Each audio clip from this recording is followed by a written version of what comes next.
આજકાલ રોજ જિંદગી નવું નવું બતાવી રહી છે. ક્યારેક જિંદગી અચરજ બનીને સામે આવે છે, તો ક્યારેક ન જોવા માંગુ એવું ભયંકર સપનું. આજે એવું જ એક ભયંકર રૂપ મને ઉત્કર્ષનું જોવા મળ્યું. એ ઉત્કર્ષ જેને મન અમારી દોસ્તી એટલી મહત્વની હતી કે મારી માફી માંગવા મારા ઘરે આવેલો.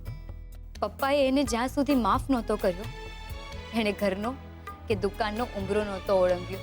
અને આજે એ જ ઉત્કર્ષ, જ્યારે હું એની માફી માંગવા માટે તૈયાર છું, તો એ મને સાંભળવા તૈયાર પણ નથી.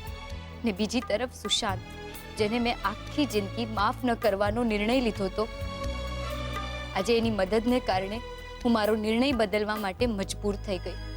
ફૂલ સાથે કાંટા એવો અનુભવ થઈ રહ્યો છે જિંદગીમાં. એક તરફ આંખમાંથી આંસુની સાથે ઉત્કર્ષની દોસ્તી સરી રહી હતી, તો બીજી તરફ સુશાંતની દોસ્તી જે મારા હોઠ પર સ્મિત લાવવાનો પ્રયત્ન કરી રહી હતી. સમજાતું નથી શું લખું.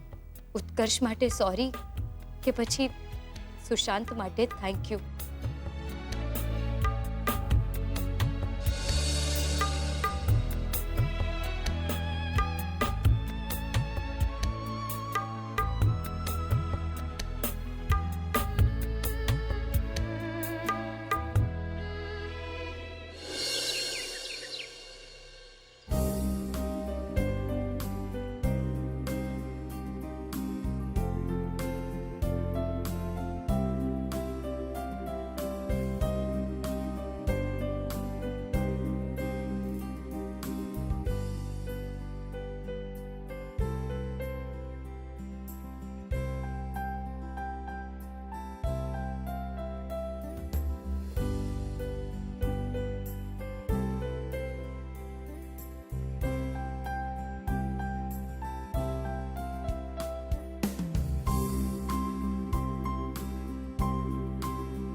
ભારત માતાની જય!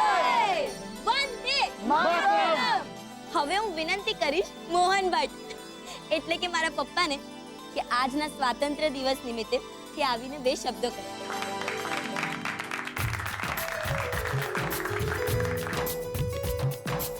સ્વજનો, સૌથી પહેલા તો આઝાદીના આ દિવસ માટે આપણને સૌને હું અભિનંદન આપું છું. 71 વર્ષ થઈ ગયા આપણા દેશની આઝાદીને મળે, એની ગુલામીની જંજીરોમાંથી મુક્ત થયા. પણ હજી આજે પણ ઘણા એવા છે કે જે લોકો જૂનવાણી વિચારધારાની ગુલામીમાંથી બહાર નથી આવ્યા, એમાં જ જીવી રહ્યા છે. આજે હું ભગવાનને પ્રાર્થના કરીશ કે એમાંથી અમને મુક્તિ આપે, કે જેથી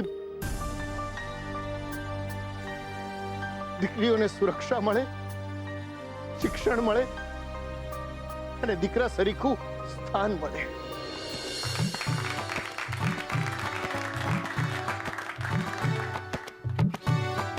આપણા દેશની સીમા ઉપર લડતા લડતા હજારો સૈનિકો શહીદ થઈ ગયા.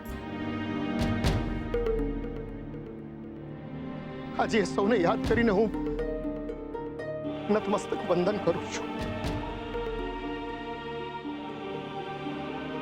સાથે સાથે એ પણ કહું છું કે શત્રુઓ માત્ર સીમાની પેલે પાર નથી,